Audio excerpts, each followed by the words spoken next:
dia. Damos as boas-vindas a todas as pessoas aqui presentes. Meu nome é Lívia Orsatti. Eu sou uma mulher branca, de cabelos pretos. Estou vestindo uma blusa vermelha, nesse friozinho que está aqui em São Paulo. Eu sou assistente do Núcleo de Cursos e Palestras, coordenado pela Ana Cristina Moutella, que nos acompanha aqui nessa manhã. É uma alegria receber vocês aqui nessa atividade, que integra o Plano Anual Casa Museu e Maclabin Digital 2024, patrocinado pelas empresas Mercer e Marsh McLennan. Eu aproveito para agradecer a Silvia Sato e a Grace Santos, nossas tradutoras e intérpretes de Libras aqui hoje. Estamos com uma estrutura de gravação dessa palestra, que vai ficar disponível no canal do Museu Maclabin no YouTube. E lá vocês podem encontrar outras palestras através desse canal. Nesse ano, o tema curatorial Casa Museu e Maclabin é Novo Mundo, Territórios e Identidades. Por meio desse eixo, a nossa programação visa reavaliar os conceitos de continente americano, buscando novas leituras e perspectivas sobre a sua geografia, as suas diversas populações e as suas manifestações culturais. É nesse contexto especial que a palestra A Monumentalidade na História Indígena Antiga e nas Memórias Nacionais e Escolares sobre os Povos Indígenas acontece hoje. Então, eu vou apresentar o nosso querido convidado de hoje, o Eduardo Natalino dos Santos, livre-docente e professor de História da América Pré-Hispânica e História Indígena Colonial na Universidade de São Paulo, a USP, onde também orienta no programa de pós-graduação em História Social. Tem mestrado e doutorado em História, com pesquisas publicadas sobre o México indígena e a Mesoamérica. É autor de diversos livros, incluindo Cidades Pré-Hispânicas do México e América Central, Deuses do México Indígena, Tempo, Espaço, Passado na Mesoamérica. É um dos fundadores do Centro de Estudos Mesoamericanos Amazônicos e Andinos, o CEMA-USP, e do Centro de Estudos Ameríndios. As suas pesquisas focam em comparações entre as histórias e cosmologias dos povos indígenas da Mesoamérica e Andes Centrais. Recentemente, coorganizou o livro História e Arqueologia da América Indígena.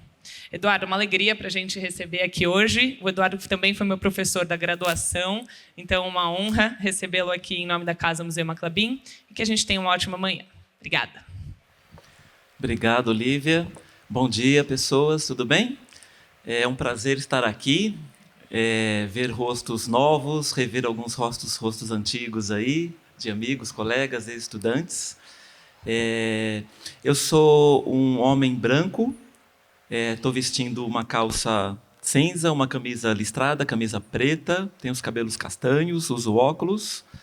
E estou muito feliz de estar aqui, né, nessa iniciativa aqui da Casa Museu e Maclabin, para a gente tratar desse tema diante de uma, como todos nós sabemos, de uma crescente discussão, visibilidade da história e cultura dos povos indígenas, né, que, claro, é alguma coisa que tem uma história mais longa, sabemos disso, né, que tem uma relação direta aí com os movimentos indígenas, mas que foi ganhando muito corpo, né, e muita consistência, e foi se impondo como temas e debates nacionais, na verdade continentais, especialmente dos anos 1980, 90 para cá, num crescendo muito forte, e que acho que nos últimos 10, 15 anos, como todos nós sabemos, teve um verdadeiro boom, né, de publicações, de visibilidade, e que é bastante mérito, né, é um mérito bastante arraigado aí nos movimentos indígenas.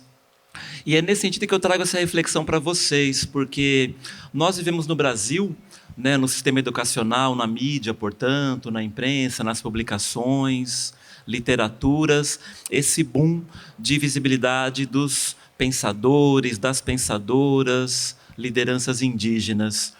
E eu queria colocar um pouco em perspectiva, portanto, essa, vamos chamar, história e cultura indígena do Brasil, dos povos indígenas que habitam o território do atual Brasil, com outras regiões do continente, com a Mesoamérica e com os Andes, especialmente. Região do México, a gente vai ver Guatemala, região do Peru e da Bolívia, que todos nós no Brasil já, de alguma maneira, ouvimos falar também, né? A gente tem no livro didático, a gente tem documentários, a gente tem num imaginário, portanto, social, essas imagens, né, das grandes pirâmides no México, de Cusco, de Machu Picchu, todos nós um pouco temos esses referenciais. E, no caso, eles entram um pouco né, como uma espécie de, por vezes, como uma espécie de contraste em relação à região das terras baixas da América do Sul, em relação à região predominantemente do Brasil, não apenas do Brasil, mas das terras baixas da América do Sul, onde nós teríamos o quê? A ausência dessa monumentalidade, a ausência dessas grandes construções, cidades que a gente tanto admira, né, no México, no Peru.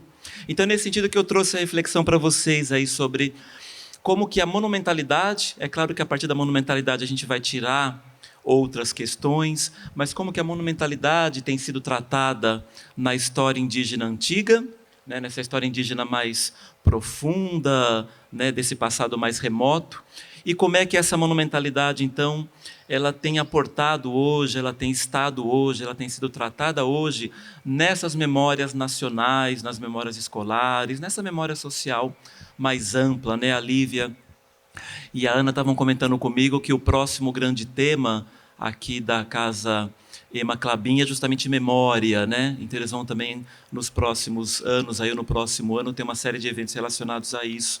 Porque a memória é sempre seleção, né? A memória é sempre opção, a memória é um lugar de disputa política, a memória que a gente constrói hoje do passado, ela está sempre ancorada, arraigada nas questões do presente, nas demandas sociais, políticas, e é claro que isso, então, na história indígena, como as questões atuais, políticas, sociais estão mudando, está mudando também um pouco a maneira como a gente olha para esse passado indígena e pensa a monumentalidade, e pensa essas grandes pirâmides, cidades indígenas que a gente continua e acho que continuará admirando, mas talvez sem usar isso, sem usar essa admiração, vai ser um pouco uma ideia geral que eu vou desenvolver ao longo da fala inteira, sem usar essa admiração pela monumentalidade dos famosos maias, incas e astecas, como um elemento que pode, não necessariamente, mas ele pode contribuir para a gente produzir uma visão negativa dos povos indígenas que não produziram esse tipo de monumentalidade,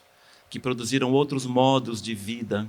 Então, um pouco eu vou tratar, né, dessas comparações aí, a partir da ideia da monumentalidade, de como isso tem aparecido nessas memórias nacionais e escolares que todos nós participamos, né? Todos nós, de alguma maneira, estamos sujeitos a ela, porque assistimos televisão, porque temos interesse, porque assistimos documentários, passamos por livros didáticos, né? E estamos debatendo isso com as pessoas hoje, quando falamos de questões como quem são os indígenas atuais, marco temporal, o que é ser indígena no mundo atual. Tudo isso tem uma relação direta com essas questões da história e da cultura indígena. Então, quando a gente fala dessa América indígena como um todo, a gente está diante de um universo muito amplo. A gente está diante de um universo, né? Eu trouxe aqui alguns mapas e imagens só para a gente um pouco situar isso num debate mais amplo, que nos mostram aqui as famílias linguísticas das indígenas, das línguas indígenas que existiam no continente americano. Muitas delas ainda existem, a grande maioria delas, na verdade, ainda existe, mas de qual seria o panorama linguístico, né, no momento aí da invasão europeia, da conquista europeia desse continente no século XVI. Então, repito que o que vocês veem aí nesses mapas não são línguas indígenas, são famílias linguísticas. Cada uma dessas cores é uma família linguística diferente. Na América do Norte, foi um pouco mais fácil de contar aqui. Temos mais ou menos 40, 50 famílias linguísticas nessa região aqui da América do Norte. Na América... Deixa eu ver como é que eu... Nessa região do México e América Central, vocês podem ver também aí a diversidade de famílias linguísticas. E quando a gente vai para a América do Sul, então, eu até coloquei o mapa de lado aí para ele poder caber e a gente ver alguma coisa, né? Cada uma dessas cores que vocês veem aí, repito, é uma família linguística, né? Essa região do oeste amazônico era um dos lugares de mais diversidade linguística do mundo, né? Essa região do ocidente e do Alto Amazonas aí. Aliás, esses mapas são bem interessantes, eles estão num site da Universidade de Frankfurt, de um projeto que se chama Titus, como vocês podem ver aí. São mapas interativos que você clica e eles vão ampliando. Então, dá para você olhar de perto esse cenário que está nessa imagem congelada, está bastante confuso aí. E a gente tem portanto, um continente inteiro, uma história, quando a gente fala dessa história antiga da América indígena, uma história de pelo menos 20, 30 mil anos, a gente pensa hoje nisso, né? Que a presença da ocupação humana no continente americano ela é cada vez mais antiga do que a gente imaginava, alguns falam até em 50 mil anos, e ao longo dessa história, né, antiga da América indígena, se formou essa imensa diversidade de línguas, mas ao mesmo tempo que se formou essa imensa diversidade de línguas, de macroetnias, e dentro delas as comunidades políticas, as microetnias, que aí são dezenas de milhares, na verdade, a gente tem também alguns elementos, claro, de similaridade cultural. E isso é o que permite que a gente, de algum modo bastante aproximativo, né, a gente consiga falar em regiões culturais na América indígena. Então, quando a gente fala desse continente como um todo, uma das formas da gente tentar um pouco ir entendendo isso, como a gente faz também com o Velho Mundo, é criar um pouco essa ideia de regiões culturais. E aí a gente poderia falar de algumas regiões culturais na América do Norte. Nos interessa mais de perto hoje aqui o caso da Mesoamérica, que está nesse mapa com essa cor aqui, o caso dos Andes e o caso das terras baixas da América do Sul.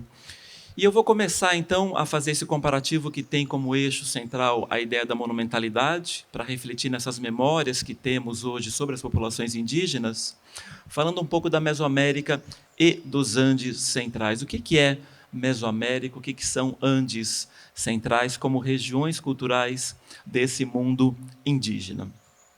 A Mesoamérica ela é uma região que pega uma parte do México, não todo o México, e uma parte da América Central. Então, ela não é sinônimo nem de México, nem de América Central. Ela pega a porção centro-sul do México, como vocês podem ver nesse mapa aqui, essa porção mais centro-sul do México, vai em direção aqui a toda a península do Yucatán, que já é América Central, Guatemala, Belize, e avança aqui em direção à América Central, pegando El Salvador, parte de Nicarágua, Honduras e Costa Rica, né? Essa porção especialmente do oceano mais voltada para o Oceano Pacífico aqui.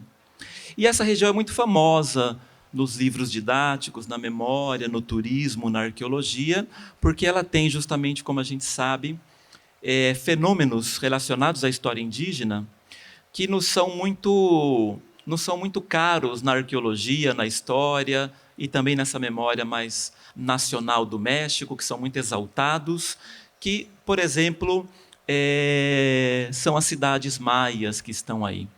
Quando falamos dos famosos maias, né, estamos falando aqui não de uma comunidade política, mas de uma macroetnia que tinha no seu interior centenas e centenas de grupos de comunidades políticas, cada um com as suas cidades-estados, com as suas definições étnicas, né? E a gente tem esse fenômeno famoso das cidades maias do período clássico, que é uma época aí, mais ou menos do começo da era cristã até o século X. E a gente sabe da existência, então, dessas centenas e centenas de cidades maias. Cidades que têm pirâmides monumentais, praças, como vocês podem ver aqui, setores palacianos, que tem também alguma coisa que nós admiramos muito, que são sistemas de escritura, é uma característica também dessa região da Mesoamérica. O que é, então, essa região da Mesoamérica que eu mostrei no mapa para vocês? É uma região cultural, porque no interior dela, apesar da diversidade linguística que a gente viu no começo, apesar dessa diversidade também étnica, nós temos ali um modo de vida entre aquelas populações indígenas que se assemelha em muitos aspectos. Um desses aspectos é a existência de vida urbana, a existência de grandes cidades, que é alguma coisa que a gente não costuma muito associar à história indígena ou à cultura indígena, né? Quando a gente fala da história da América indígena, a gente não costuma associar muito isso ao urbanismo. E no caso da Mesoamérica, mas também dos Andes, essa história indígena está muito associada às cidades, ao urbanismo.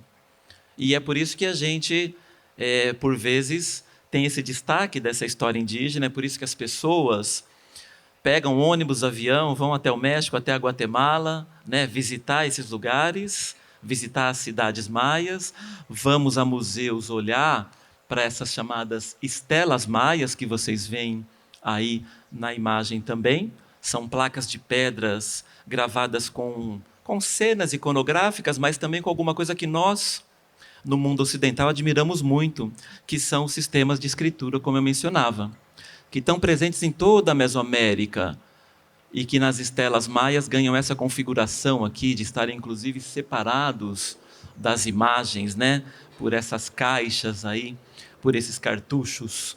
Uma combinação que nos é muito familiar, né? Texto e escritura. Texto e escritura não. Imagem e escritura, né? Texto e imagem, iconografia e escritura, está lá entre os maias. E isso está também colocado, a gente vai ver, vou avançar um pouquinho, depois eu volto, também está colocado na forma, no caso da Mesoamérica, de manuscritos. Os povos indígenas da Mesoamérica, não apenas os maias, mas também mistecos, zapotecos, nauas e outras macroetnias produziram também escritos no formato de manuscritos que são chamados códices mesoamericanos. São manuscritos, em geral, compridos, que formam uma grande tira, dobrados no formato de biombo, nos quais se narram histórias por meio de escritura, novamente, e imagem, né? E, além disso, nessa região da Mesoamérica, nós tivemos duas gigantescas cidades no período pré-colonial que são muito famosas. Tivemos aí Teotihuacán, que está ali próximo da atual cidade do México. Teotihuacán foi uma das maiores cidades do mundo na sua época. No começo também, os teotihuacanos são contemporâneos às cidades-estados maias, mais ou menos do começo da era cristã até o século VII. É uma cidade que chegou a ter 120 mil pessoas como população máxima, né, nesse período aí. E é um dos lugares mais visitados do mundo em termos turísticos, né, disparadamente o sítio arqueológico mais visitado do México. Foi reconstruída em grande medida aqui, como vocês podem ver. A cidade, o centro da cidade é toda essa parte que vocês podem ver aqui. Tudo isso que está coberto em vegetação, na verdade, são outras construções. E a monumentalidade aí está super colocada, né, na pirâmide da Lua, essa aqui é a pirâmide do Sol, na pirâmide da Lua, que é de onde foi tirada essa foto. E tudo isso, eu não sei como é que está na cabeça de vocês, mas já vai um pouco nos levando para a questão. E o que está acontecendo na América do Sul, nas terras baixas da América do Sul, nesse mesmo momento? O que os povos indígenas da região da Amazônia, do Chaco, do sul da América do Sul estão fazendo nesse mesmo momento? Eu não sei como é que está essa questão hoje, é por isso que eu vou querer depois ouvi-los também. A gente reservou um bom tempo ao final para a gente conversar, porque nós temos uma admiração, que é uma admiração bastante justificada, né, por essas grandes construções, mas isso, por vezes, nos leva a olhar para a história e para a cultura das populações indígenas que não realizaram esse tipo de fenômeno de uma maneira um pouco negativa, de uma maneira um pouco a olhar para as ausências, né? Cadê a monumentalidade? Cadê as cidades? Cadê os sistemas de escritura? É um pouco isso ou não? Espero estar mais enganado. Cada vez eu espero sempre que esse olhar não vá por aí, justamente, porque ele é muito forte ainda nesse lugar, esse olhar, penso eu. É claro que vocês que estão aqui, acho que interessados nesse tema, nesse evento, já leram muitas outras coisas sobre as sociedades indígenas da região do Brasil, e estamos construindo um outro olhar sobre isso, mas ainda é muito forte, na verdade. Ele está muito presente no livro didático, na memória social de maneira geral, como eu vou querer mostrar para vocês. E na Mesoamérica também, além dos famosos maias, teotihuacanos, nós temos os famosos astecas, né? Esses daí são bem famosos na memória, no livro didático. Eles são muito famosos quando a gente fala da conquista espanhola nessa região. Eles são tão famosos como os incas na América do Sul, porque eles seriam, né, astecas na região da Mesoamérica e incas aqui na região do Peru e Bolívia, principalmente. Eles seriam as duas etnias, eles seriam as duas comunidades políticas, as duas cidades, né? México, Tenochtitlan lá e Cusco aqui, que estavam no controle de uma grande rede de domínio tributário, para a gente simplificar e dizer o mínimo. Uma rede de domínio tributário que tornou México, Tenochtitlan novamente nessa região muito próxima ali de Teotihuacan, a maior cidade da América Indígena da sua época. E também talvez uma das maiores cidades do mundo nesse momento. A cidade de México Tenochtitlan, da qual o país depois tomou o nome, o país México tomou o nome dessa cidade, colocou o que era o glifo dessa cidade, aí, o glifo no sistema escriturário mesoamericano aqui, colocou esse glifo como símbolo lá na bandeira nacional do México, como vocês sabem. É uma cidade que chegou a ter de 300 a 500 mil pessoas, e é uma cidade que foi construída numa ilha de uma região lacustre, de um grande lago que chama Lago Texcoco, que é o lago que existia, onde hoje é a cidade do México. Essa cidade aí, ela está embaixo da cidade do México, no centro do que hoje é a cidade do México. Esse lago foi em grande medida drenado, ele sobreviveu ali na parte mais sul, mas ele foi basicamente drenado, aterrado, é onde hoje está a cidade do México. É uma cidade que, portanto, se circulava nela por canais que foram cavados nessa ilha, que cortavam essa ilha, se circulava nela, então, de pequenas embarcações por canais. É uma cidade que estava conectada às margens do lago, como vocês veem aqui, por calçadas, né, que levavam dessa ilha para a margem do lago. É uma cidade que a gente não tem, portanto, um acesso, né, visual tão amplo e direto como a gente tem com Teotihuacan, né, para ter esse acesso às bases dessas construções, porque ela foi destruída e com as mesmas pedras ela foi um pouco remontada como a cidade do México, né? Então é onde hoje está a cidade, onde se construiu a cidade espanhola, né, do México, e onde hoje está a capital do México, a cidade do México. Então nós temos reconstituições artísticas, como essa daqui, que eu recomendo muito que vocês deem uma olhada. Aqui é um projeto meio novo, de um artista, eu não lembro agora se ele é belga ou holandês, mas ali dos Países Baixos, que ele fez uma reconstituição aí digital dessa cidade do México. Dá para você ver aqui as vistas gerais, dá para você ver o centrinho dela, construções, né, que estão aqui nessa porção central aqui, e num projeto muito pesquisado em termos de história. E é, portanto, uma grande urbe da América indígena, né, uma grande metrópole da América indígena, era a cidade de México Tenochtitlan, que é muito famosa, então, como eu ia colocando, devido também à conquista. É aí que os espanhóis, né, direcionam seus movimentos de conquista. É para aí que os tlaxcaltecas e o Cortés se dirigem, né, encontram o Moctezuma, que era o governante dessa cidade, não apenas. Ele era o governante dessa cidade, mas ele comandava, então, uma rede tributária que teve lá suas mais de 300 outras cidades, entre aspas, dominadas por México Tenochtitlan, pagando tributo para ela. Reparem que todos esses elementos que eu tenho colocado até agora, eles nos remetem a formas políticas, a modos políticos de organização que nos são, se não totalmente, nos são algo familiares, né? Eles nos falam de cidades-estados, a gente poderia traduzir assim de maneira mais ou menos imediata. A gente fala de cidades que, de alguma maneira, se destacaram de outras e encabeçaram redes de domínio, formando algum tipo de império tributário. Eu não sei se vocês percebem, mas a gente, ao ouvir falar dessas realizações indígenas aqui da Mesoamérica, a gente encontra muito respaldo, ou pelo menos um fenômeno relativamente similar, quando a gente fala, sei lá, da história grega, da história romana, da história do Mediterrâneo antigo, digamos assim.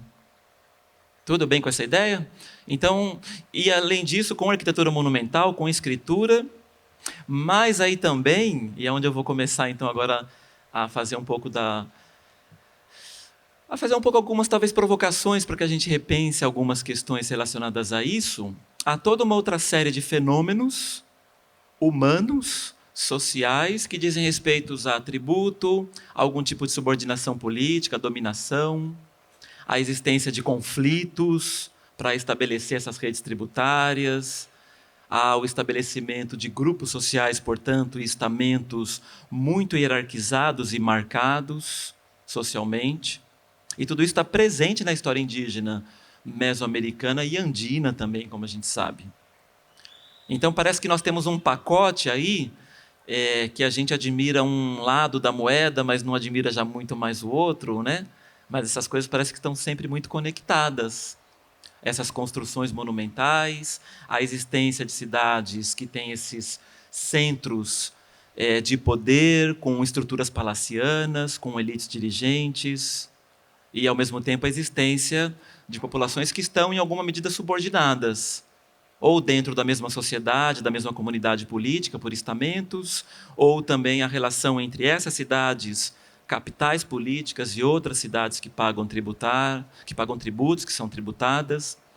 Quando a gente fala, voltando um pouquinho aqui, das cidades maias, eu não sei como é que está isso hoje na cabeça, assim, de maneira geral, das pessoas.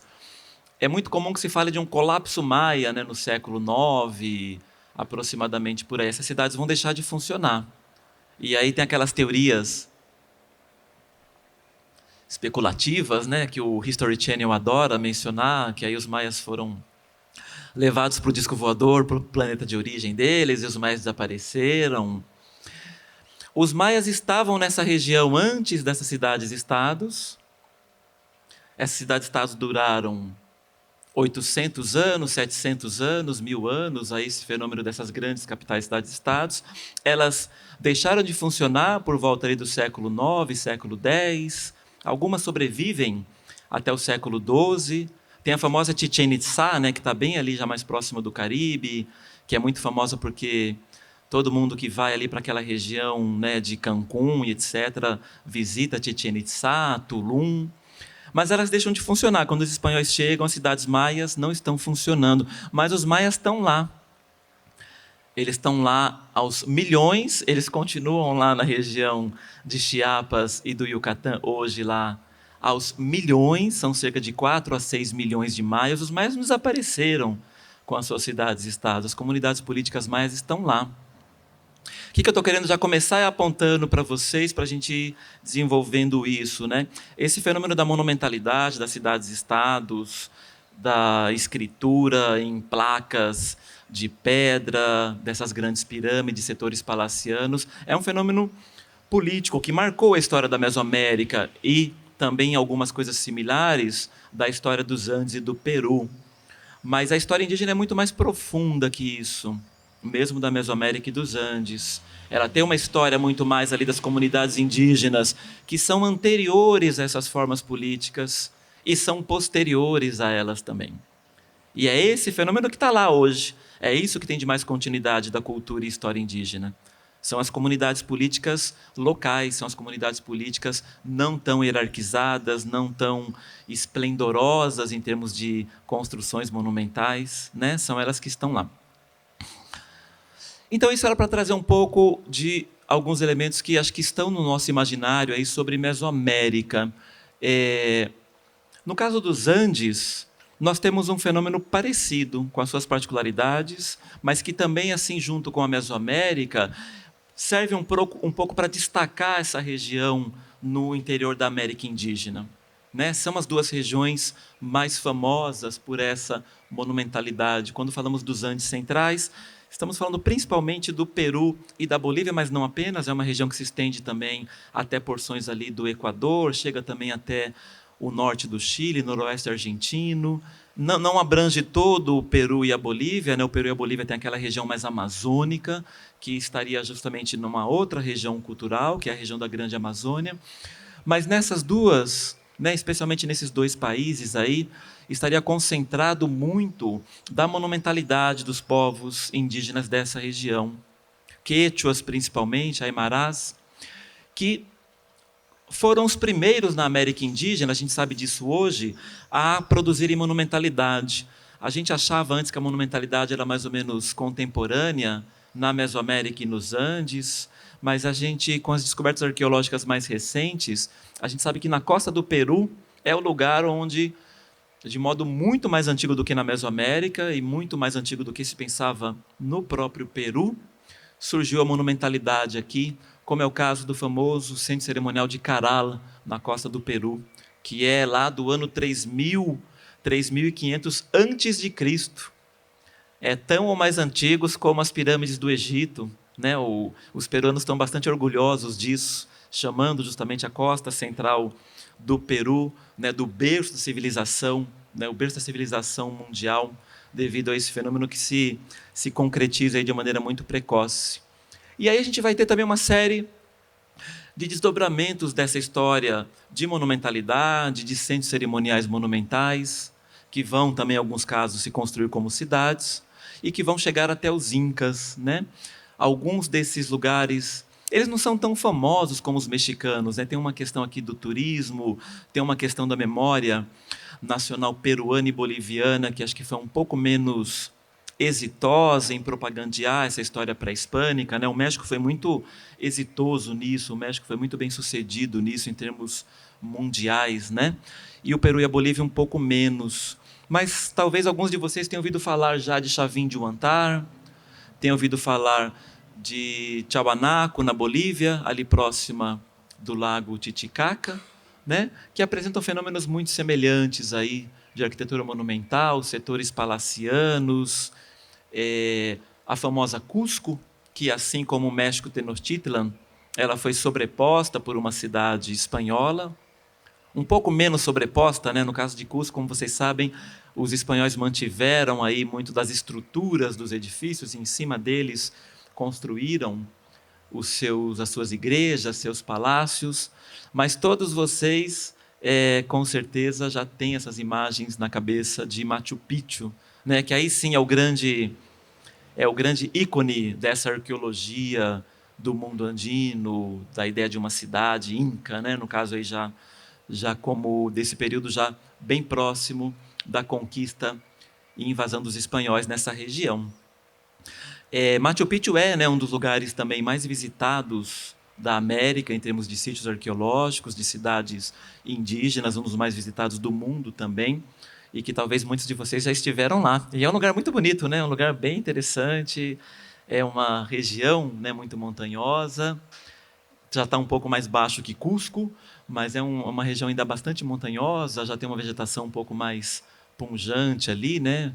Bastante verde, bastante região que já vai indo para as regiões mais baixas do mundo andino, né? Vai se tornando um pouco mais amazônico nesse sentido. E nós temos também no mundo andino sistemas de tributo, registros desses tributos, quipos, né? Não sei se todos vocês já viram falar nos quipos andinos, são sistemas que, a partir de uma codificação de cordéis atados a uma corda principal, cordéis secundários, com cores diferentes, nos quais eu dou nós em posições e com formato diferente esses nós também. Eu codifico categorias de seres, pelo menos, lhamas machos, lhamas fêmeas, cargas de batata e quantidades, né? Isso era usado tanto pelas comunidades andinas para algum tipo de registro local, né, dos seus rebanhos, da sua produção, como também foi usado pelos incas, né? Os incas, assim como os astecas ou mexicas, no caso do México, são aqueles que formaram, né, uma rede tributária gigantesca, como vocês veem aqui, é essa área que está circundada pela linha vermelha nesse mapa aqui, que era o chamado Tahuantinsuyo, dividido, é uma espécie de mundo dividido em 4 partes, cuja a capital ou centro é a cidade de Cusco, né? E tributos dessas 4 regiões eram levados para Cusco, e é isso que permite essa grandeza de Cusco, essa riqueza incaica. A gente está tendo agora, né, no Centro Cultural Banco do Brasil, aqui no centro, uma exposição sobre os tesouros do Peru, né? A Casa Ema Klabin vai também inaugurar uma exposição com peças peruanas, com peças amazônicas. Aí vai ser muito interessante para vocês compararem isso, nessa comparação amazônica e Andes centrais, vai estar colocada aqui de maneira muito, muito explícita aí. E no caso dos incas, a gente tem também essa fama incaica, não só pela monumentalidade, né? Mas a gente tem essa fama também por causa do papel que eles ocupavam, então, assim como mexicas, eu ia dizendo, no momento de invasão e conquista castelhana ou espanhola. Eles são a capital dessa grande rede tributária na qual eles construíram embaixadas diplomáticas, né? A gente vai no Equador, no norte do Peru, aqui no noroeste da Argentina, encontra essas construções incaicas. Isso desperta muito, né, como os incas estão mais perto aqui da gente do que os astecas ou mexicas, do que a Mesoamérica, né, despertou muito também interesse de pesquisadores, por vezes, ou de uma certa memória de estudiosos brasileiros ou de interessados memorialistas que tentavam comprovar, por exemplo, a conexão entre Santa Catarina e o Império Incaico. Já ouviram falar nos Peabiru, né? Nesses caminhos aí. A América indígena estava toda permeada por caminhos e rotas. Então isso não é penso que não é um problema demonstrar a existência dessas rotas e conexões. Mas o problema é quando a gente quer mostrar que, tendo contato com os incas, isso de alguma maneira elevaria os povos indígenas do Brasil. É como se a gente dissesse, olha, os incas também estiveram por aqui, os incas também um pouco nos saudaram, nos brindaram com a sua presença. E aí eu vejo um problema quando a gente quer criar essa conexão. Às vezes é uma intenção bem selecionada, é uma intenção, perdão, bem intencionada, né? Não bem selecionada. Uma intenção que quer, por exemplo, mostrar que na região então da América indígena, que atualmente corresponde ao Brasil, havia contato com os incas. Então que aqui também a gente estava em contato com a civilização, mas e as culturas e civilizações indígenas da região do Brasil? Por que elas não bastariam, entre aspas, por si mesmas, né? Então eu queria entrar agora numa segunda parte da minha fala, que é falar um pouco mais das terras baixas da América do Sul e como isso tem sido justamente visto, por vezes, como uma região deficitária, né? Ou que ficou, de alguma maneira, por realizar certas fases históricas que não foram cumpridas, mas aí, portanto, eu estou concordando com o pressuposto que a história tem uma escada evolutiva, que todo mundo buscou percorrer o mesmo caminho, mas só alguns poucos conseguiram? Ou a história humana é formada por caminhos mais diversos? E alguns foram numa direção e outros foram em outra direção.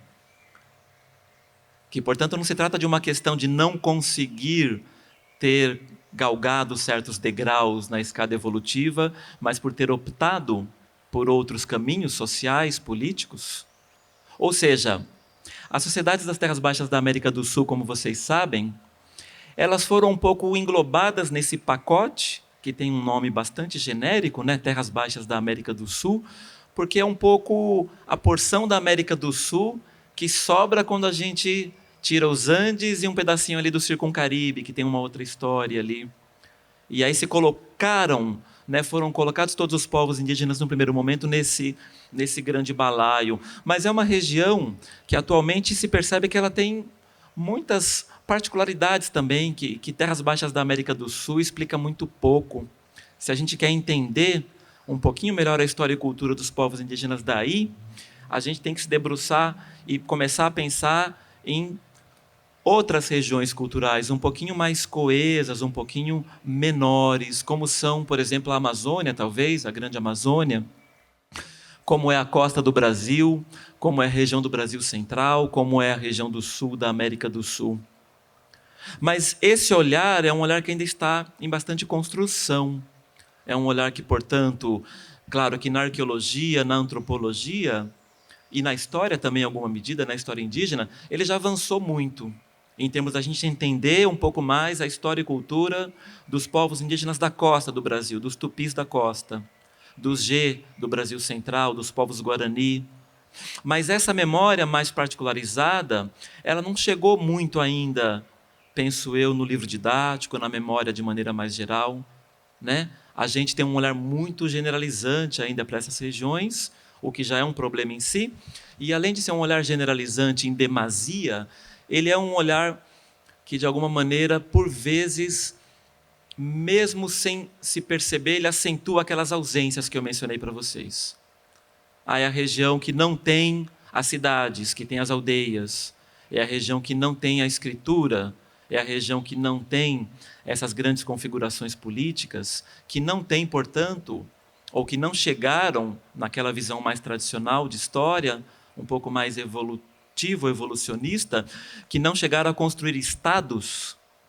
A ideia do Estado é central nesse olhar que a gente dedica às populações indígenas do passado, porque a gente tende justamente a valorizar onde há urbanismo, escritura, estamentos sociais, algum tipo de dominação, centralização do poder, configuração de Estado, e a desvalorizar outros caminhos políticos. Por quê? Porque a gente tem dificuldade. Como nós vivemos numa sociedade estatal, nós temos dificuldade de entender outras formas pelos que elas são. A gente olha para elas e vê as ausências. Onde é que está a chefia? Onde é que está a instituição aqui da diplomacia? Onde é que está o domínio? Onde é que está o tributo? Onde é que está a escritura? Onde é que está a metalurgia? A lista de ausências que foram atribuídas aos povos indígenas da América do Sul, das Terras Baixas, ela é gigantesca. E quando a coisa começa por aí, eu diria que não vai muito bem, pessoas. Quando a gente começa a explicar alguma coisa por aquilo que ela não tem, os povos indígenas da América do Sul não desenvolveram a metalurgia, não tinham roda. Que relevância tem falar do que não havia? A relevância é porque se acreditava que, tendo essas aquisições, você iria percorrer a escala completa lá da evolução. Então, se eu tenho metalurgia, roda, agricultura, tem uma série, portanto, de ideias que estão embasando essa teoria um pouco mais evolutiva das formas políticas humanas. E aí, então, quando eu não tenho, era como dizer, olha, não vai chegar lá, não vai percorrer todos os níveis da escala evolutiva.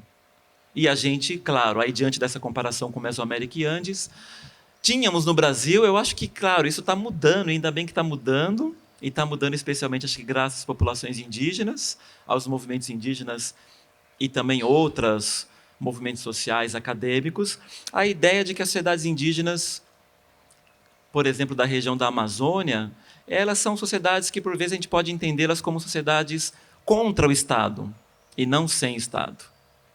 Sociedades que, portanto, têm formas políticas, modos de vida, que têm instituições próprias para garantir que não tenha muita cisão social, muita hierarquia, que não tenha elite dirigente e grupos mais dominados ou subalternos, que são sociedades que primam por outros valores políticos.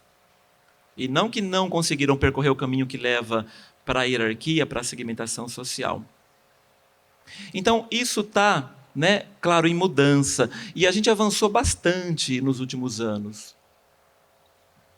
Eu estou olhando aqui para vocês e ainda bem nós temos um grupo bastante diverso aqui, depois a gente vai poder conversar sobre isso, em termos de idade, por exemplo.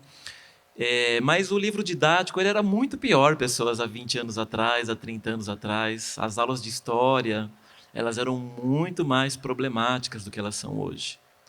Tem muito por fazer ainda, é claro.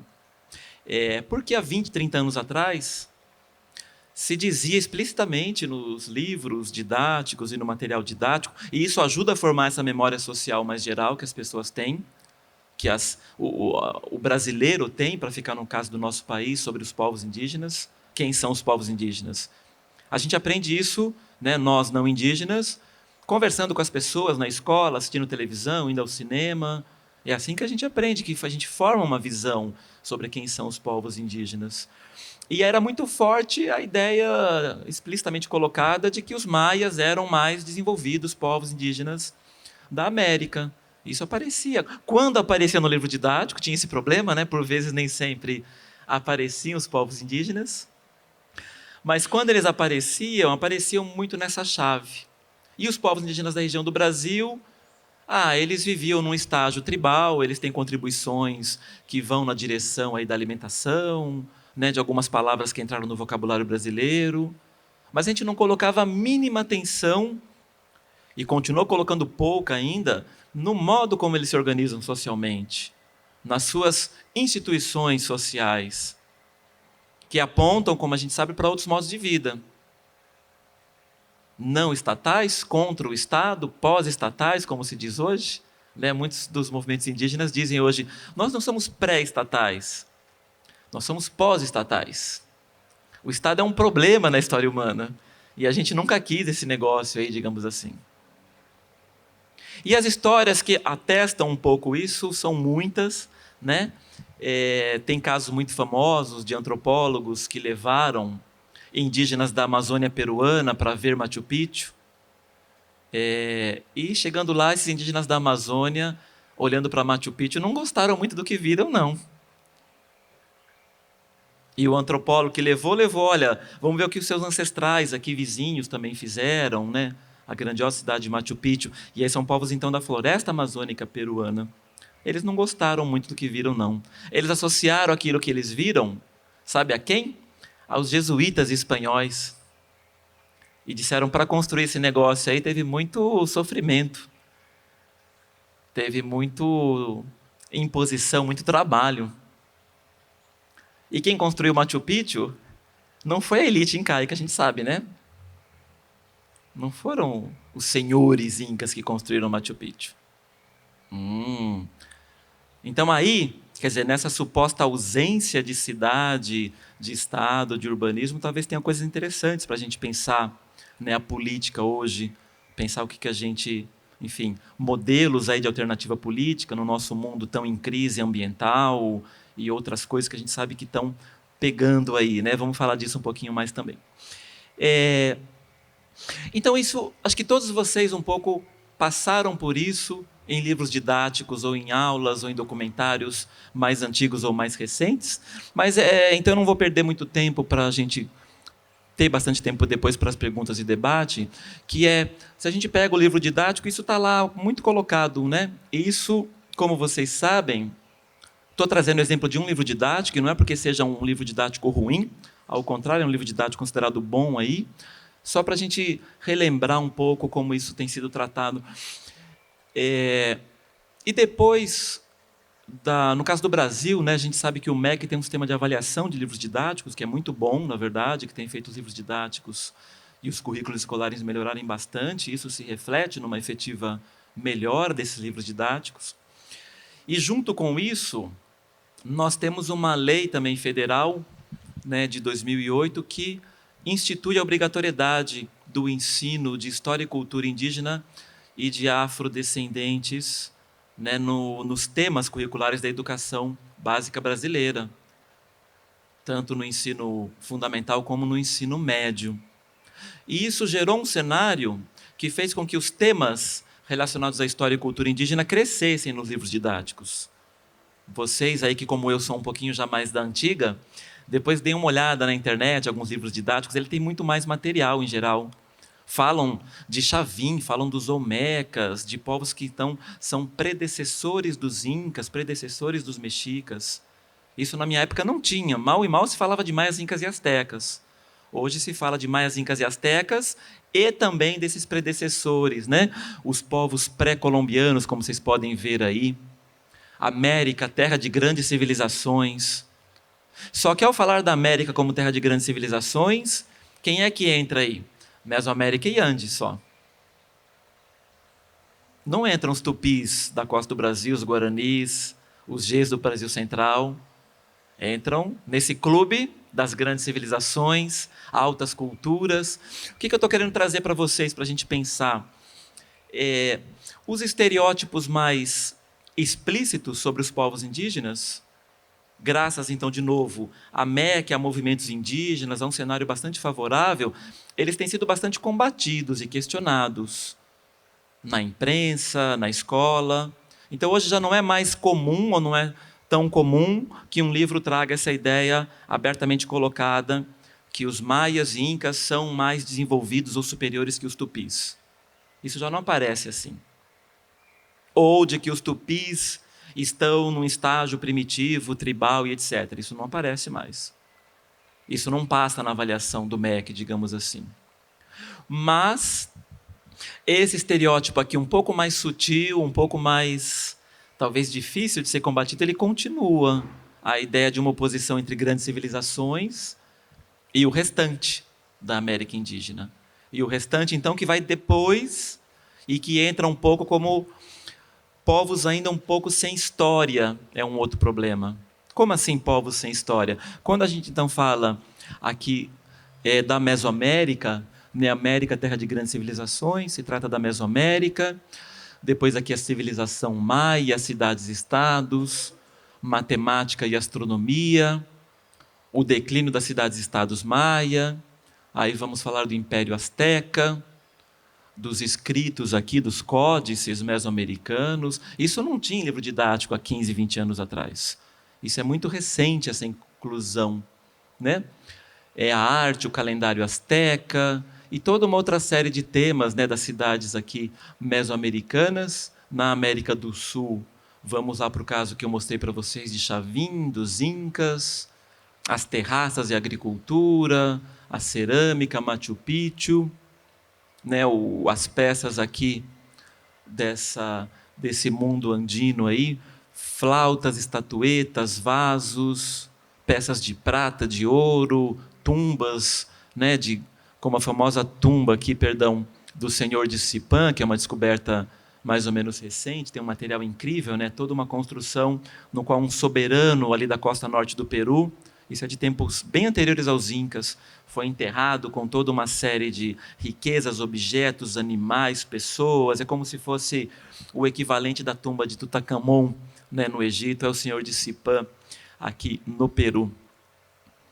Mas quando falam de alimentações também e outras coisas, que é bem interessante, mas quando chega nos povos indígenas do Brasil, o tratamento é bem diferente. Então ele não é abertamente, né, evolucionista, preconceituoso, mas ele tira a história desses povos. Como assim ele tira a história? Em geral, ele descreve hábitos culturais. Ele não faz uma história dos povos indígenas da Amazônia. É como se na Amazônia os povos indígenas vivessem sempre da mesma maneira ao longo dos últimos 30 mil anos, por vezes, 20 mil anos. Então se fala dos tupis da costa do Brasil um pouco mais ou menos nos mesmos termos. E tem uma história, assim como eu tenho uma história na Mesoamérica, que não começa com os astecas ou mexicas, que ela é muito anterior, uma história nos Andes que não começa com os incas, eu tenho uma história indígena pré-colonial, uma história indígena antiga acontecendo aqui, com muitas transformações. E que a arqueologia já mapeou, já tem muita informação sobre isso, mas parece que não entra. Porque é como se, não chegou na cidade, no estado, não vale muito a pena, e não tem muita transformação. Eles continuaram um pouco lá no estágio, né, anterior das aldeias da tribo. Então não se valoriza essa história do período paleoindígena, arcaico, formativo pelo menos, para traçar um pouco dessas transformações também. E entender uma coisa muito importante, que é a transformação, ela não é uma coisa ausente da história indígena dos povos da região do Brasil, e que ela só começaria quando chegam, invadem aqui os portugueses e outros povos franceses e outros povos europeus. A transformação é parte dessa história indígena antiga também. E ela continua sendo parte dessa história colonial, e ela continua sendo parte dessa história contemporânea. É claro que a transformação, se é uma imposição, pode levar a caminhos problemáticos, a caminhos de desaparição de uma cultura, de etnocídios, de genocídios. Mas quando a transformação é uma decisão do grupo, né, vocês percebem que isso ajuda a nos resolver muitas questões do presente, né? De quem são os povos indígenas hoje, se os povos indígenas usam ou não roupa mais ocidentalizada, telefone celular e coisas parecidas. Isso não os torna menos indígena, porque se transformaram alguns hábitos. Porque uma cultura, uma identidade étnica, uma identidade grupal, ela é muito mais um modo como eu me aproprio das coisas, do que necessariamente das coisas que eu uso. Tudo bem com essa ideia? A gente às vezes tende a olhar para a ideia de preservação cultural, de preservação das tradições e dos grupos étnicos como alguma coisa que deveria se manter imutável ao longo do tempo. Isso não existe, na verdade. Isso é um desejo talvez nosso de manter umas culturas musealizadas para a gente observar. As culturas e as etnias são entidades humanas, sociais, vivas, em transformação. E um sistema cultural é, portanto, muito mais um modo dessa comunidade se transformar. um modo dela se apropriar, por vezes, de coisas que são estrangeiras, mas tornando essas coisas próprias, porque elas se apropriam dela de um modo próprio, e não do mesmo modo que uma outra cultura faz isso. Enfim, isso então é um problema, né, ao olharmos para essa história e cultura dos povos indígenas do Brasil. Por quê? Porque a gente achata essa história num passado meio imutável, digamos assim. A gente justamente não olha para as suas realizações culturais e sociais pelo que elas têm em si, né? Por exemplo, aqui a gente usa no livro didático muita gravura de matriz europeia, o que pode ser feito, né? Mas não como um retrato de como essas coisas eram, né? Como se fosse uma espécie de fotografia, e isso ainda é muito predominante na nossa memória. E essa visão bastante congelada e preconceituosa dos povos indígenas da região do Brasil, comparando-os um pouco com os povos da Mesoamérica e dos Andes, está presente também em obras aí do ensino universitário, é uma coisa que não está só no livro didático. Tem muito por se fazer ainda. Eu não vou ler isso com vocês, são trechos aqui de um livro que a editora da Universidade de São Paulo publicou, traduziu, na verdade, uma coleção de Cambridge, onde se dizem, enfim, que os povos indígenas do Brasil desconheciam a escrita e qualquer sistema de numeração. Suas lendas orais, apesar de ricas em criatividade, são quase inúteis como testemunhos históricos, e por aí vai, né? Toda uma visão que está num livro que se lê, né, na universidade, que ajuda a formar professores de história, né, que estão cada vez, claro, mais atentos e avisados contra isso. Mas numa visão que ainda é a visão do século XIX. Se não tem Estado, se não tem hierarquia social, monumentalidade, cidade, escritura, se não tem um pacote do que nós somos, é feio. Né? É uma visão bastante etnocêntrica, narcisística de história aqui, de cultura. E a história e o contato, né, com outras culturas e povos é um excelente exercício da gente um pouco descentralizar, né, a nossa etnia, descentralizar o Ocidente, descentralizar a maneira, por vezes, narcisística como a gente olha para essas outras culturas. Então, para ir encaminhando um pouco para uma parte final, eu gostaria de trazer dois aspectos aqui, duas questões mais, que então eu já contemplei na minha fala, mas eu queria um pouco ressaltar. Que então, nesse debate atual sobre quem são os povos indígenas da região do Brasil, que passado eles têm, que presente eles têm, que projetos de futuro, aliás, eles têm, a gente tem pelo menos dois debates colocados aí, ou dois tipos de debate.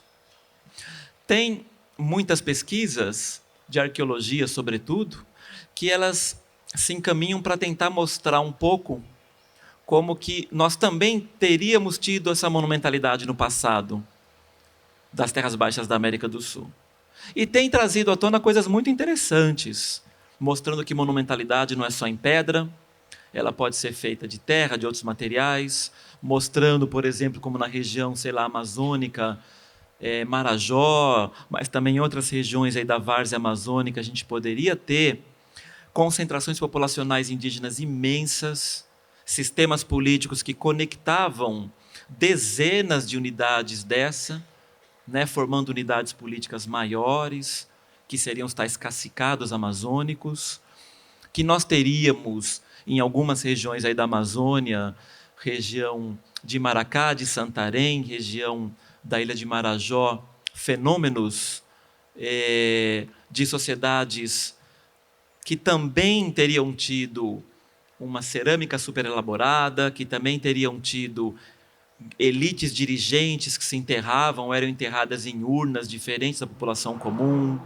grandes senhores políticos, portanto, linhagens e etc., uma cerâmica de uso cerimonial, que, portanto, indicaria, né, uma sociedade também com seus grandes rituais políticos e cerimoniais, toda uma série de elementos que, portanto, em alguma medida aproximariam as sociedades amazônicas desse mundo andino mesoamericano. E que é interessante da gente entender a existência disso, né? Recentemente, aí, graças ao infortúnio do desmatamento no Acre, a revelação de geoglifos no Acre, de grandes estruturas aí, que formam figuras geométricas, formas, valas, com grande deslocamento de terra e etc. Tudo isso, então, apontando para as semelhanças um pouco entre os povos amazônicos. Aí são tupis, aruaques, caraíbas ou caribes, que estariam colocados principalmente nessa região amazônica. Também Gês, aí na porção mais do Brasil central. Mas que, então, aproximaria. É como se isso, como eu estou brincando com vocês aqui, né, essa monumentalidade amazônica redimirá o passado dos indígenas da região do Brasil? Há algo para ser redimido? Ou a gente pode justamente olhar para povos indígenas atuais e antigos que optaram por outros caminhos de maneira a valorizar outras coisas? Vocês entendem? Quer dizer, o problema, e que não necessariamente é um problema, mas ele pode ser um problema ao valorizar a monumentalidade na Amazônia, por exemplo, é que aí, fora da monumentalidade, o problema continua lá, né? Os povos que não produziram a monumentalidade, aí eles continuam de fora do clube das grandes civilizações, é isso? O que a gente faz com eles? A gente continua só tratando-os como sociedades sem escritura, sem Estado, sem cidade, sem um monte de coisa, e que não tem história, não tem transformação, e que não tem pensamento. Vocês entendem? O problema aí, qual é?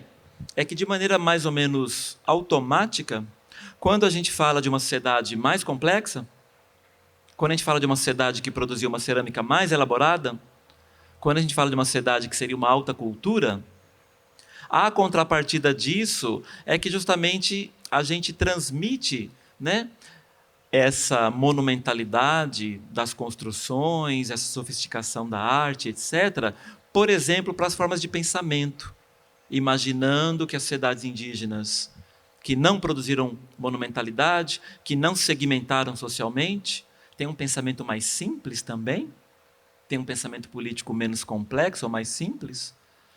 As sociedades indígenas que não empregaram sistemas de registro de informação palpáveis, materiais externos palpáveis, manuscritos, placas de pedras gravadas, quipos, mas que mantiveram sua história, que elaboraram e mantiveram sua história por tradições orais, elas são deficitárias em relação às escrituras? Ou não? A oralidade é uma outra maneira de construir e transformar e produzir saberes, que não é menos desenvolvida ou menos capaz do que a escrita, mas apenas diferente. Entende onde uma coisa encosta? Se a gente lê lá o começo do livro do Davi Copenau e do Bruce Albert, A Queda do Céu, ele trata um pouco dessa questão, né, da escrita e da oralidade. Recomendo muito para quem não leu que leia, porque o Davi Copenau nos mostra ali que, olha, a escrita, para nossa tradição de pensamento Yanomami, é um sistema problemático, deficitário, porque coloca o saber fora do meu corpo. As boas palavras, as palavras importantes, preciosas, as narrativas importantes, preciosas, tem que estar no meu corpo, tem que estar na minha cabeça. Se eu preciso de alguma coisa para me ajudar a lembrar desse negócio, é porque ele não é importante. Se eu preciso de um papel ou de alguma coisa, é porque isso não tem muita importância para mim, na verdade. O que é mais importante está no meu coração, na minha cabeça. Vocês entendem como tem outras maneiras da gente pensar essas questões?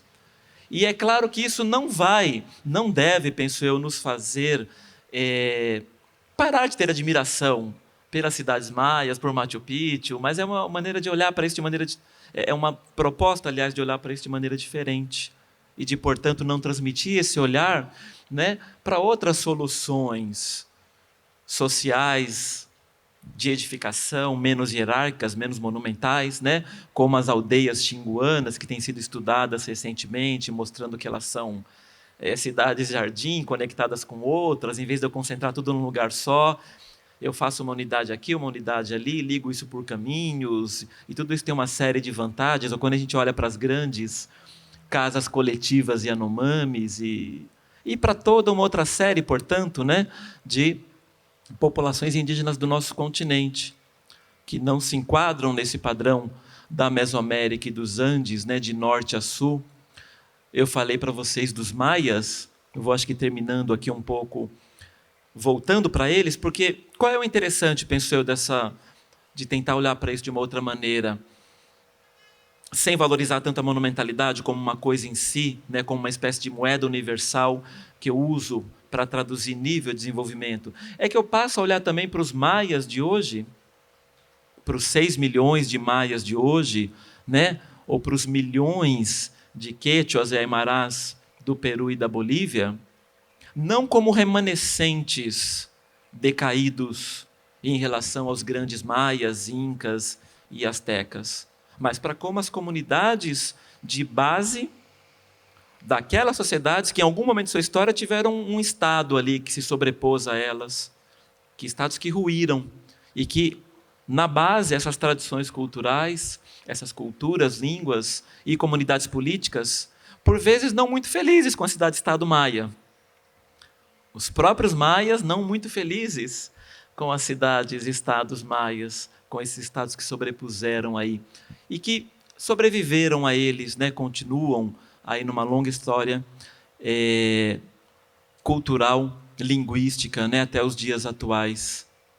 E isso também com relação aos povos indígenas do Brasil, nas suas situações mais diversas, de lutas políticas, né, e de situações, como a gente sabe, às vezes de muito constrangimento, de alguma miséria colocada, imposta aí pela sociedade nacional, como os povos indígenas aqui, Guarani, né, das aldeias aqui, da própria cidade de São Paulo, né, como a gente tem aqui na aldeia Crucutu, em São Paulo.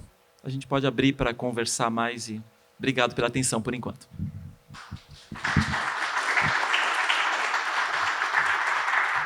Meu nome é Wilbert e eu sou de Chiapas.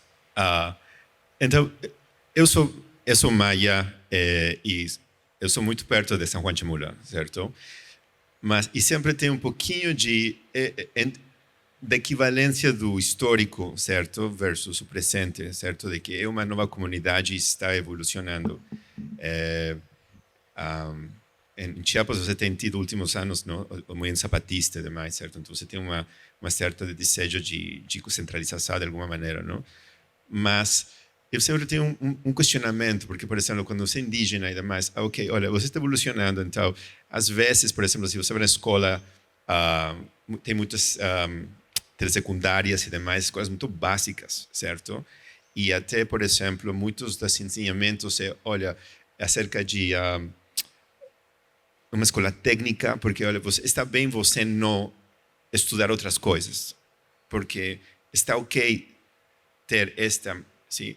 Mas eu sempre vejo, mas por que eu tenho que só ter isso? Sim, porque e eu vejo a monumentalidade sim como evolução, ou seja, de como estava anteriormente, até sistema de escritura e demais, certo? Você que está hoje, muitas das pessoas hoje são analfabetas em San Juan Chamula. Então não conseguem nem escrever em espanhol, nem conseguem ler, e em particular nessa área você não consegue ler. Então sempre tem um pouquinho de questionamento acerca de se não que seja uma equivalência, mas às vezes se faz uma equivalente de que, olha, está bem como estão as comunidades, não? Tzotzil, Tzojolabal, aí em San Juan Chamula, ou Sinacantán, por exemplo. E eu vejo sempre, sendo da comunidade, que não está bem, sim? Que realmente regrediu muito em como estava anteriormente, certo? Certamente,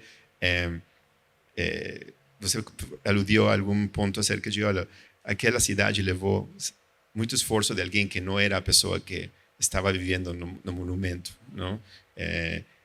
Mas materialidade hoje é visto como uma maneira de sucesso, não? E essa materialidade na arquitetura e demais, que comparativo que está hoje, realmente às vezes deixa uma delta de conhecimento e de sucesso material muito grande, não? É um comentário. Meu nome é Christian, eu sou chileno, mas eu estou estudando na USP agora. E uma das questões que sempre se levanta é essa ideia de monumentalidade. Tipo, na história do Chile, sempre se enuncia que, por exemplo, o Inca chegou até Santiago, mas não conseguiu avançar mais por os Mapuches, que tipo, exemplifica um pouco essa ideia de a sociedade contra o Estado.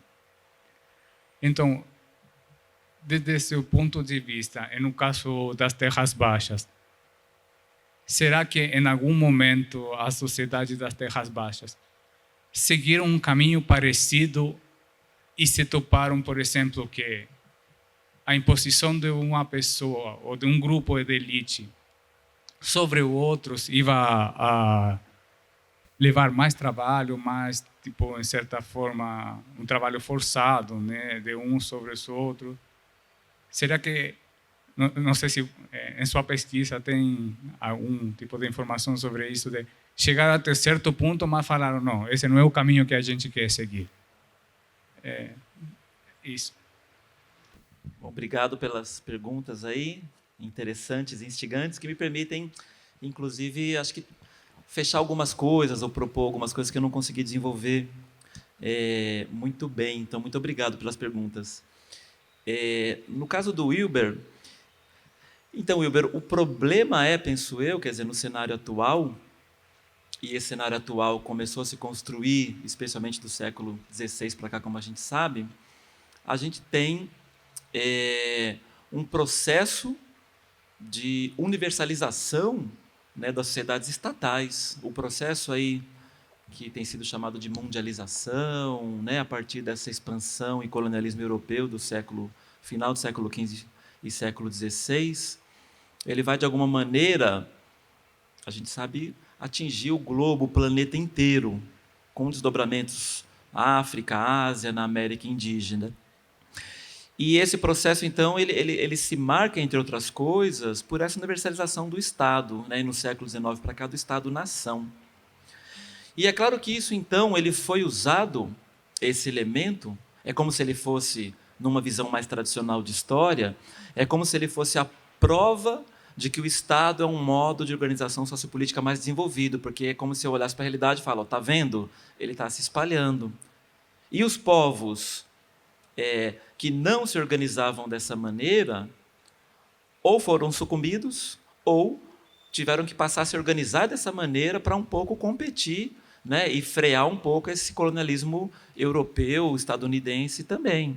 Então, o Estado, esse modelo político centralizador, que subordina outras etnias, que cria vínculos políticos pan-regionais e etc., ele né, então, é explicado como um modelo sociopolítico mais avançado. Mas isso é o que mascara o fato de que ele é o mais poderoso, ou ele é o mais eficiente, ou ele tem sido mais eficiente em criar subordinações. E então é claro que as comunidades que resistem a isso, elas estão sujeitas, né, a uma série de limitações materiais, linguísticas, no passado, como a gente sabe, educacionais, na reprodução e manutenção do seu modo de existência frente a esse Estado. Né, o Wilber comentou o caso, que eu não sei se todo mundo... mas é um caso bastante famoso, né, do movimento zapatista na região de Chiapas, especialmente no estado mexicano de Chiapas, San Juan Chamula, que fez uma coisa muito interessante, que hoje, no Brasil, a gente falou muito disso lá no final dos anos 90, nos anos 2000, mas é um tema que hoje já não está tão assim, em atenção, porque o movimento zapatista também optou por estratégias um pouco de recolhimento, enfim, de repensar algumas questões, que é o fato que, mesmo no México, que valorizava esse passado pré-hispânico dos gloriosos teotihuacanos, dos astecas e dos maias, mas valorizava os maias do passado, os maias da cidade-estado.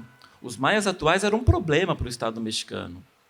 E esses maias atuais que se organizaram e disseram, nós estamos aqui, temos os nossos próprios modos de vida, línguas, culturas, e queremos uma nação mais multicultural, multilinguística, etc. Isso no México, quer dizer, isso reverbera em toda a América Latina. A gente tem uma série de reformas constitucionais dos anos 1990 para cá, em países da América Latina, que não reconheciam, por exemplo, os idiomas dos povos indígenas como idiomas oficiais. E você sabe o que isso implica, né? Praticamente no dia a dia, que se o indígena vai num órgão do governo para ser atendido e ele não fala bem o espanhol, o funcionário diz, volta para casa e vai aprender a falar espanhol e depois você volta aqui. E, teoricamente, pelo menos em tese, agora não. Né? Se as línguas maias são línguas também oficiais do Estado mexicano, o governo tem que solucionar com um intérprete, com alguma coisa, essa demanda, ele tem que ser atendido na língua dele. Então, é claro que há, né, esse que é a questão, há uma relação entre os Estados-nações na América toda e os povos indígenas, que é uma relação de assimetria política, de subordinação política. E é claro que isso reverbera nas comunidades indígenas, naquelas pessoas que estão sendo objetos, né, de preconceito, de discriminação política. Nós tivemos na USP durante um ano um antropólogo peruano chamado Rodrigo Montoya. Ele, numa das aulas, falou uma coisa que me marcou muito, né, assim, uma fórmula muito simples e que em espanhol soa muito, talvez mais bonito que em português, assim, ou mais sonoro do que em português, né? Que é, a nadie le gusta ser el último. Né? Ninguém gosta de ser o último das relações. Então, é claro que nós temos justamente uma situação que a gente está repensando relações culturais, históricas entre o mundo ocidental e os povos indígenas, mas a assimetria política ela está colocada. E ela não é fácil de ser superada. Por quê, justamente? Porque o poder político, econômico, etc., está do lado das tradições de pensamento ocidentais, do mundo ocidental, do Estado-nação, da nossa ciência, dos nossos idiomas oficiais, né, ou que eram oficiais exclusivos, o português, o espanhol, o inglês, etc. Então, Wilber, acho que tem um caminho longo, mas é claro que, na medida que a gente, é uma luta política, consegue construir relações menos violentas e tentando construir relações mais dialógicas, isso pode mudar. Né? Todos nós também, acho que, conhecemos casos em que, quando as comunidades indígenas são, de alguma maneira, valorizadas pelos elementos que elas têm, por suas línguas, culturas, formas políticas, isso se transforma em motivo de orgulho também, claro. Então, acho que a chave está um pouco aí. Mas é claro que o desafio é imenso, porque a gente está falando, enfim, de um modelo de vida que tem o Estado ao seu lado, que tem o poder econômico, grande medida o saber científico, universidades, etc., como um saber validado, como línguas oficiais, e o que seriam dessas populações que desde o período colonial vem num crescente processo de subordinação política ao mundo ocidental. Né? Christian, muito obrigado pela pergunta, que me permite lembrar também um pouco uma questão que eu queria ter falado. Né? O Christian mencionou o caso ali dos domínios dos Incas, que vão, né, a partir de Cusco em direção ao sul, chegam até a região ali de Santiago, um pouquinho ao sul, mas ali encontram uma resistência dos Mapuches que eles não vencem. E a mesma coisa vai acontecer no período das conquistas que os espanhóis participam. Eles também vão tentar lá conquistar Mapuche. É muito... é quase uma revanche, né? Assim, que, por vezes, os livros trazem a ideia de que um grande conquistador espanhol, que ele foi o responsável por vencer a última resistência inca em Vilcabamba, que era o Martín García de Loyola, foi o cara que derrotou o último reduto da resistência inca.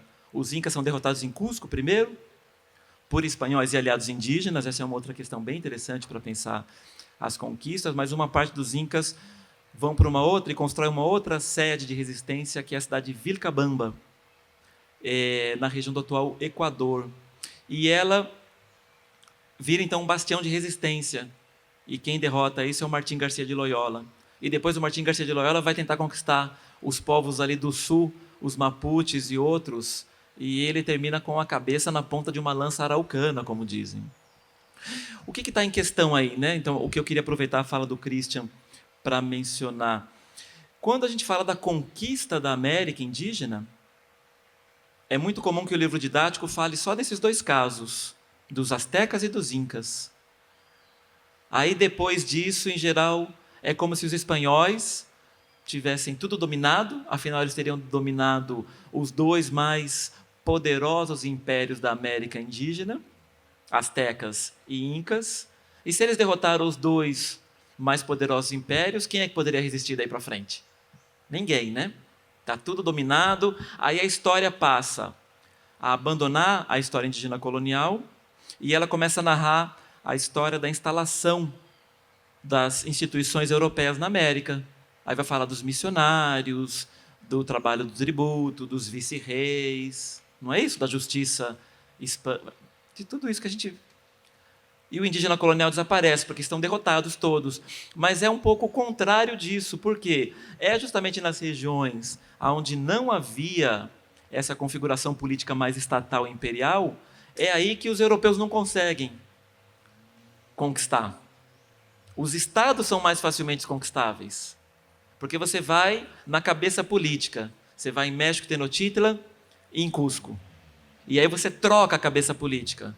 Saem os incas, entram os espanhóis e vão recosturar esse domínio e produzir o vice-reino da Nova Espanha, ou o vice-reino do Peru. Saem os astecas e entram os espanhóis, e aí vai ter o vice-reino da Nova Espanha. Mas esse vice-reino da Nova Espanha não consegue dominar os povos titimecas também do norte da Mesoamérica. Esse vice-reino do Peru não consegue dominar os mapuches. E aí, então, isso se aproxima muito mais, sim, acho que do caso daqui, dessa região, né, que vai se tornar América Portuguesa, aonde também não há grandes centros a serem conquistados e estabelecer um domínio político. É um domínio político que vai se dando muito mais gradualmente, pontualmente, a partir da entrada de europeus em redes indígenas mais locais. É que aí o grande rolo é que, se essas formas políticas mais descentralizadas, elas são mais resistentes à colonização e conquista europeia, por outro lado, o que joga um papel fundamental nesse processo é a hecatombe demográfica. E é isso que permite que, mesmo não tendo essas capitais políticas, que os portugueses, principalmente, mas também franceses, a gente sabe aqui na região do atual Brasil, e holandeses, vão entrando e estabelecendo domínios. Tem uma questão muito interessante aí, pessoas, para ser pensada, que por que o colonialismo europeu, desde o século XVI, ele se espalhou pelo mundo inteiro, atingindo também a África e a Ásia, e a América indígena. Por que é na América indígena que os europeus vão conseguir, ao longo de... Claro, é um período longo, 2 séculos, 3 séculos, mas eles conseguem um relativo controle territorial e conseguem depois, portanto, instalar aqui esses vice-reinos, essas colônias, que depois se transformam nos estados, nações da América Latina. Controlados, como a gente sabe, todos eles, ou em sua imensa maioria, os estados da América Latina, no século XIX, que quando surgem da independência, não são os indígenas que voltam ao poder. São as elites descendentes dos europeus que continuam no poder nos estados latino-americanos. E por que na África e na Ásia isso não acontece? Ou acontece em muito menor medida? Ou seja, na África e na Ásia, os europeus não conseguem o controle territorial com seu colonialismo. Eles vão conseguir um relativo controle mais no século XIX, e isso tem a ver com grandes exércitos, armas de repetição. Mas nas independências, quem volta em geral o controle desses territórios, com todos os problemas que isso também implica, são as elites locais, africanas e asiáticas. E na América indígena, os indígenas não voltam ao poder. Por quê? Porque eles são menos capazes? Eles têm formas políticas menos? Não. É porque houve uma hecatombe demográfica, na verdade, nesse continente. Que ela é a grande chave também para a gente entender a situação atual dos povos indígenas nesses Estados-nações. Há uma hecatombe demográfica nesse continente, pessoas, que a gente mal começa a compreender. A gente sabe, né, em situações mais atuais, quando há povos indígenas relativamente isolados, que optaram por um certo isolamento em relação ao avanço da sociedade seja ela colonizadora portuguesa ou depois do Estado-nação brasileiro, quando há esses contatos iniciais, por vezes morre metade das pessoas, 1/3, 2/3 das pessoas. Isso eu estou falando de 1970, 80, desses anos recentes. Então, no século XVI, isso ocorreu também. Na região central do México, onde a gente tem números um pouco mais certeiros, mais estudados, talvez vocês não vão acreditar em mim, mas os números dizem que de 25 milhões de pessoas, em um século havia 1 milhão de indígenas nessa mesma região. De 25 para 1 milhão de pessoas. Na região dos Andes centrais, se fala de 10, 12 milhões de pessoas para 1 milhão de pessoas também. É isso que permitiu o sucesso desse modelo colonizador europeu e essa subordinação das comunidades indígenas. Entre outras coisas, é isso que permite. Boa tarde, sou o professor Evanir, sou guia de turismo também, de uma geração mais antiga. Entrei em sala de aula em 91, saí agora em 2022. Então, vi bastante dessa questão dos livros didáticos em relação a isso daí. E com isso, estudei na década de 70 também. Então, assim, é uma questão... Entendi o seu nome. Evanir. E é uma questão, assim, que me intrigou muito, que essa valorização das culturas da Mesoamérica e dos Andes, dos livros didáticos, né, de décadas anteriores, tinha algum objetivo específico? Era um projeto de Estado, preguiça acadêmica, falta de interesse mesmo? Porque eu lembro que, enquanto criança, era vergonha para algumas pessoas que tinham traços indígenas se identificarem como tal. Hoje mudou um pouco. Acho que anda pelas periferias aí e vê que até um certo orgulho, né, de pessoas buscarem 3, 4 gerações atrás sua identidade, né, uma cultura, estudar sobre aquilo. Só que não era comum antes, era até caso de vergonha mesmo, se escondia. Mesmo quando tinha traços bem característicos, um fenótipo bem característico, a pessoa negava esse tipo de relação. A pergunta é isso. Obrigada. Obrigado, Evanir, pela interessante pergunta aí. Então, o passado, né, a gente começou um pouquinho aqui no início falando de memória social, de história, né? Ele é sempre olhado, a gente sabe, a partir de questões do presente. Nós não somos necessariamente, né, estamos hoje dando mais destaque para os povos indígenas, culturas indígenas, porque é uma luta social, da qual eles, indígenas em geral, também são os principais protagonistas do movimento indígena, que nunca... Esse é um ponto, agradeço bem a pergunta para poder falar disso também. É um lugar esse que a gente colocou eles na história, na arqueologia, na antropologia, esse lugar de inferioridade dos povos indígenas do Brasil. É claro que é um lugar que eles nunca aceitaram esse lugar. Eles nunca se pensaram a si mesmos como menos complexos, como aqueles que não têm Estado, não têm escritura, que não têm as coisas. Toda a sociedade humana tem uma complexidade gigantesca, pessoas. A própria existência de uma comunidade étnica que tem uma coesão de vida ao longo de milênios, isso implica uma complexidade de pensamento, de história, de realizações ligadas à alimentação, a tecnologias de habitação, de domínio de calendário, de ambiente. Então, eles nunca se enxergaram como inferiores, né, nesse sentido absoluto que a gente quis colocar como uma escada evolutiva. É claro que os preconceitos colocam as coisas em outro lugar. Mas, de maneira, quando uma comunidade tem essa coesão identitária, cultural, quer dizer, eles percebem isso como uma agressão, na verdade, ao que eles são. E não como um enquadramento numa posição inferior. A gente sabe que, de maneira recente até, né, porque essas coisas estão mudando justamente, os indígenas e movimentos indígenas têm preferido serem chamados justamente de indígenas e não mais de índios. Tamanho é a carga de preconceito que esse conceito era empregado nas relações cotidianas. Né, onde índio, bugre, sinal de pessoa preguiçosa, atrasada e etc.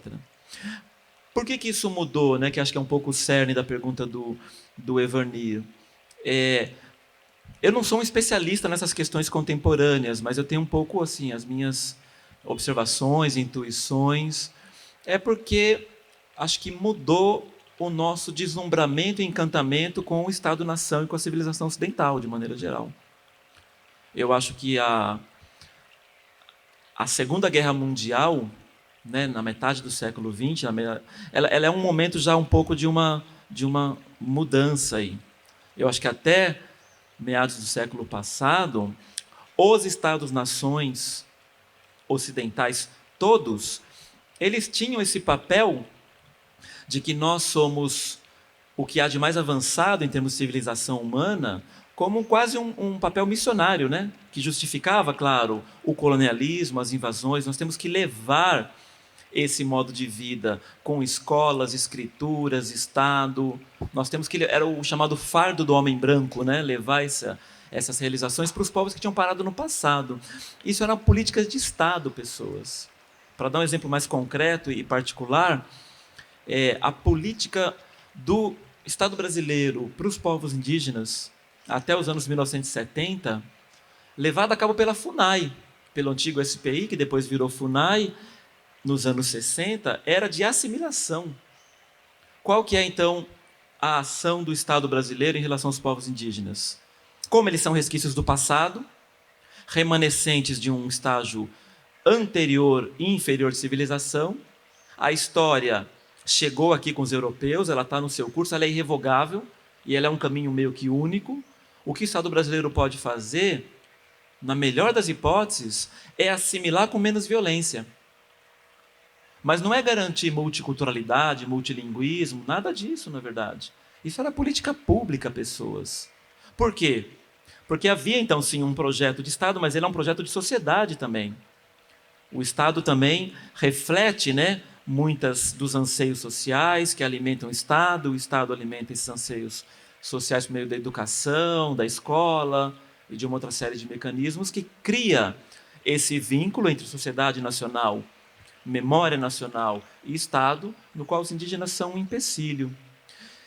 E acho que o que tem mudado, então, nas últimas décadas, então isso acho que tem uma longa história, que a gente pode colocar a Segunda Guerra Mundial como um momento em que o Ocidente começa a olhar, né, campo de concentração, bomba atômica, tipo, isso é o que tem de mais avançado na história humana? Nós somos o... É deprimente constatar isso, na verdade, né? É claro que isso não muda essa trajetória de maneira rápida, mas fortalece a crítica ao Estado-nação, a essa ideia de que um Estado, um povo, uma língua, isso é um projeto de dominação, na verdade, de uma elite em relação a toda uma outra série de comunidades humanas. Vocês entendem que os Estados-nações, que se pretenderam, então, ser formas políticas que refletiam, né, a ideia de um povo, uma nação e uma língua, elas são muito mais não reflexo de uma realidade, porque a realidade de qualquer Estado-nação é de multilinguismo, de multietnicidade, seja na América ou seja na Europa, é um projeto de dominação e homogeneização, mais do que o reflexo de uma realidade. E é um projeto violento. E acho que, então, esse projeto, no qual as comunidades que estavam sendo dizimadas, que estavam sofrendo genocídios, etnocídios, nunca gostaram desses Estados-nações. Elas, portanto, sempre foram resistência a isso. E a briga entre esses Estados-nações, guerras, tudo isso faz com que a gente comece a repensar isso, e essa crítica cresce. E os movimentos sociais, étnicos, os movimentos indígenas, no caso do Brasil, crescem ao ponto da gente chegar nos anos 1970, 1990, 1970, 1980, isso começa a mudar. A Constituinte no Brasil é um exemplo famoso de cristalização de um Estado que é um Estado nacional, tem ainda aí a língua principal, mas ela garante, pelo menos em tese, direitos aos povos indígenas, que não é mais para assimilar, mas é para garantir a diversidade. É uma mudança muito importante, pessoas. A gente sabe que é pouco e que a situação dos povos indígenas é crítica, na verdade. Mas é uma mudança muito importante. Aí, portanto, os rumos, a partir daí, para ficar nesse exemplo concreto da FUNAI, os rumos são outros, né? Os rumos são políticas públicas com os povos indígenas que vai garantir a diversidade, a multiculturalidade, o multilinguismo. E é claro que, então, isso vai começar também a se refletir numa conquista de um orgulho étnico dos povos indígenas. Então, a gente está hoje, né, acho que num momento muito bom de alguma maneira. Eu demorei para falar a palavra porque, é claro, lideranças indígenas continuam a ser assassinadas toda semana, mas é um momento que a gente já não está, né, eu estou falando dos não indígenas, há uma crítica, né, a sociedade como um todo já não está mais tão convencida de que são formas de vida atrasada. As comunidades indígenas, ao contrário, estou um pouco especulando com vocês aqui, pessoas, por favor. Elas têm justamente sido olhadas, acho que até mais recentemente agora, nesses últimos 20 anos, eu chutaria um pouco por aí, como alternativas políticas, né? Para um nosso mundo onde direita e esquerda estão um pouco aí em crise, modelos políticos de direita, modelos políticos de esquerda. Qual é a nossa utopia social de transformação? Ela não é, penso eu, já tão mais fortemente uma utopia política direita, de uma sociedade liberal, supercientífica, o paraíso científico que foi prometido. Não é também mais o comunismo, talvez, para muita gente, que também era uma utopia etapista, desenvolvimentista, vocês entendem? Onde os povos indígenas não tinham lugar, na verdade, também, nas utopias de esquerda. Eles tinham lugar na medida que eles se incorporavam aos camponeses e trabalhadores rurais para virarem as classes oprimidas que vão fazer a revolução. Aí eles teriam lugar. Mas, continuando como comunidades indígenas, não. E tudo isso arrefeceu um pouco, né? Então, esse papel do Estado Nacional, da ciência, desse progresso material que nos leva para um beco sem saída ambiental. E aí, então, acho que as comunidades indígenas também, Evanir, estão se tornando um pouco alvo de orgulho e visibilidade, porque são outros modos de relação política, são outros modos de relação com o ambiente, como a gente sabe, né? E a arqueologia está fazendo muito de mostrar como isso é antigo.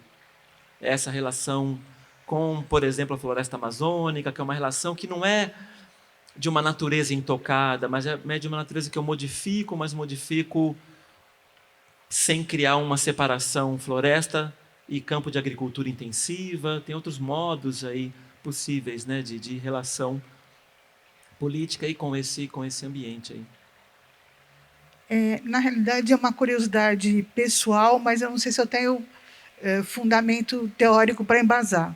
Eu fiz uma visita a São Pedro das Missões, no Rio Grande do Sul. Na visita que fizeram conosco, nos apresentaram dados como se ali tivesse sido uma civilização monumental. Não isso, mas uma civilização com grande avanço tecnológico, que sabia cultivar, que sabia criar os animais, que se integrava mesmo com pessoas de etnias diferentes, etc. E tal. Uhum. E o fim foi também meio melancólico. De repente, houve uma guerra e eles foram dizimados. Minha pergunta é, talvez sem pé nem cabeça, mas minha pergunta é, se essa civilização realmente teve essa vida tão rica, tão produtiva, tão plural, enfim, tecnologicamente, ela poderia se equiparar a uma cidade monumental como Cusco, como Machu Picchu, enfim, como alguma dessas outras? Então, seu nome mesmo é? Luciana? Cristina, desculpa.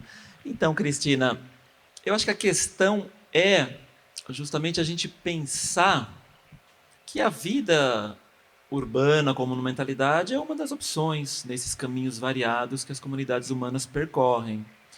Então, os povos guaranis, eles eram, né, nessa região, você falou do Rio Grande do Sul, mas também Paraguai, e outras porções aí, Uruguai, chegam à Argentina, Bolívia também, estão até no Pará, comunidades indígenas guaranis, uma das mais numerosas nessa porção sul do continente, mais disseminadas, espalhadas, né?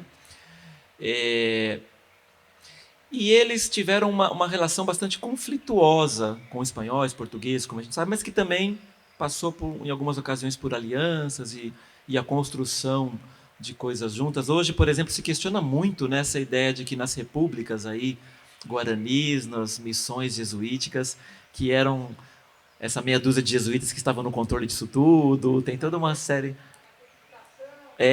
a catequização que está lá, esse domínio de meia dúzia de jesuítas sobre dezenas de milhares de jesuítas, tudo isso tem sido muito revisto e questionado, mas que também os guaranis teriam, né, seus interesses e projetos políticos nessa aproximação com os jesuítas, como formas alternativas de lutar contra os conquistadores que vinham escravizá-los e etc. Que tem um projeto político guarani, portanto, aí também, nessas missões, né, além desse projeto missionário, que é, assim, de imposição, claro, da religião.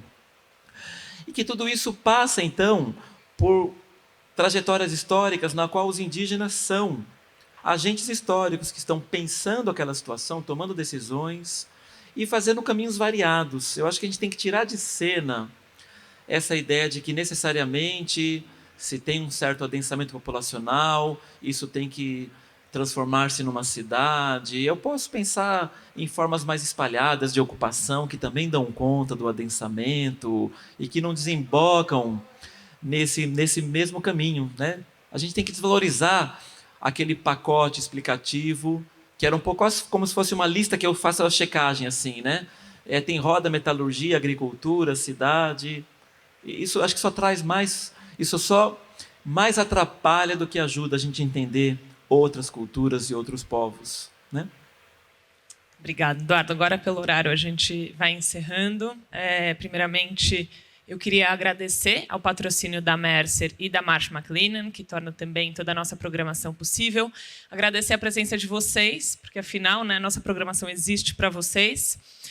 Convidar, no dia 26, a gente vai ter a abertura da exposição América Pré-Colombiana, Corpo e Território, às 11 horas da manhã, com uma fala dos curadores às 2h. Então, vocês estão convidados também a participarem. E lembrar que a Casa Museu está aberta à visitação, então fica aqui o reforço também à visita. Salva de palmas para o Eduardo, para as nossas intérpretes de Libras. Obrigada, bom dia, gente.